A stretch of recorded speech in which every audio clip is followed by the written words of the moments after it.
আমার বাবা বিদেশ যায় না, বাংলাদেশে আছে। আমার বাবা বলছে যে হসপিটাল করবে, সে হসপিটালে কাজ ধরার কথা, ফ্রি মেডিকেল কলেজ করবে বরিশালে, সেখানে আগুন ইটের প্রত্যেকটা পাথর মনে আমার বাবার রক্তে মারছে, এরকম মনে হচ্ছে। মাই টিভির গেটটা খুলে যেই আসতো আমার কাছে দেখা হইতো আমার সাথে, খালি হাতে বিদায় দিতাম। 16 তারিখে আমি যখন পোস্ট গুলো দেখি, বারবার পোস্ট দিই, উপর মহল থেকে এত পরিমাণ আমাকে প্রেসার দেওয়া হয়, আমি পোস্ট ডিলিট করি। এরপর আমার ফেসবুক রিপোর্ট করে বন্ধ করে দেওয়া হয়। এরপর আমি আবার ফেসবুকটা আনি। আমার 19 তারিখে ফ্লাইট ছিল ঢাকায়, ব্যাক করবো, রাস্তায় নামবো, সেদিন ফ্লাইট ক্যান্সেল হয়ে যায়। পরবর্তী বাংলাদেশে যখন সব শাটডাউন হয়ে যায়, শাটডাউন হওয়ার পরে বাংলাদেশে চলে আসি। আপনারা দেখবেন আমি অনেক পোস্ট যখন সব বন্ধ ছিল তখন আমি একাই পোস্ট করে গেছি। যখন কেউ পোস্ট দেয়নি বাংলাদেশ থেকে তখন আমি একা পোস্ট করছি। অনেকেই দেখছে যারা প্রবাসীতে ছিল। কি বুঝছেন? বুঝেন, অসুবিধা নেই। আমি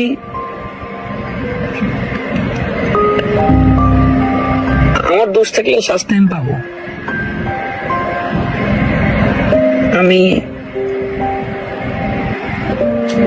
যতবার দেখছেন আমার ইনস্টাগ্রাম পোস্টে, যদি কেউ দেখেন দেখবেন আমি একটা ছবি ছাড়ছি যে আমার মাথায় পিস্তল ঠেকানো, আমার মুখ আটকে রাখানো, আমার এই ডিপার্টমেন্টে যে আমার কৈফত দিতে আমি কেন এই লাল ছবি দিছি, আমার অমুক রেজিয়া বলতে হয়, অমুক রেজিয়া বলতে হয়, তমুক রেজিয়া বলতে হয়, এক একজনকে এক এক কৈফত দিতে হয়।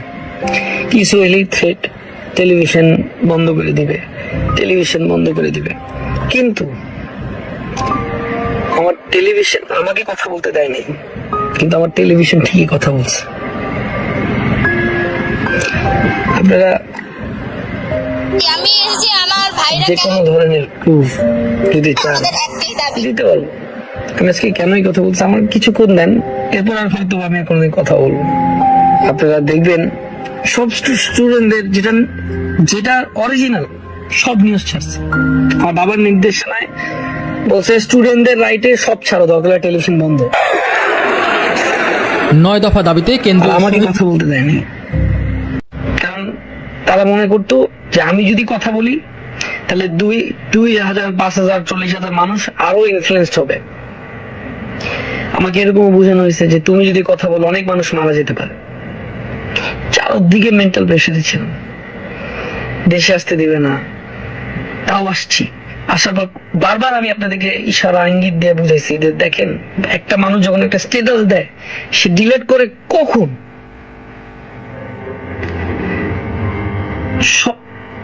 সবকিছু মেনে নিলাম আমি।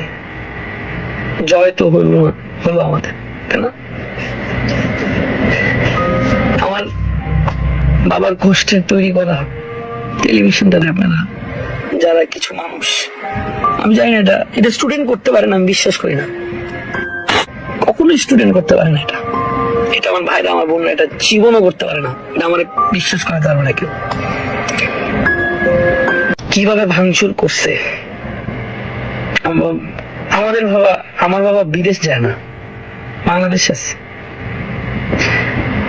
আমার বাবা বলছে যে হসপিটাল করবে, সে হসপিটালে কাজ ধরার কথা, ফ্রি মেডিকেল কলেজ করবে বরিশালে, সেখানে আগুন।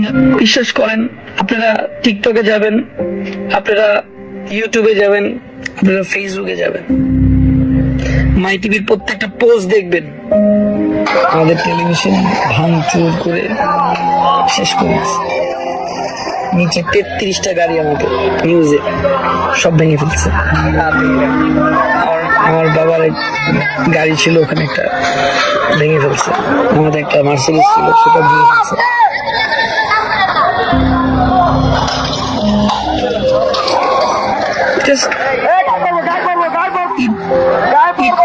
মারছে আমার বাবার এক একটা বুকে লাগছে, রক্তে লাগছে।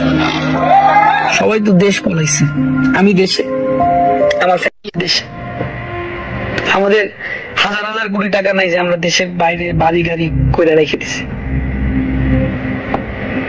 কিচ্ছু করিনি, সব দেশে উঠছে। যেই গেট খুলে আমি এত হাজার হাজার মানুষের ট্রিটমেন্ট করছি, এত হাজার হাজার মানুষের কোনোদিন বিকাশ নাম্বারে বলি নাই যে আপনি আমার টাকা পাঠান। আমি বন্যায় আসি বিকাশ নাম্বার দিচ্ছি টাকা পাঠান, এই কথা কোনোদিন আমি বলি নাই, কোনো জায়গায় না,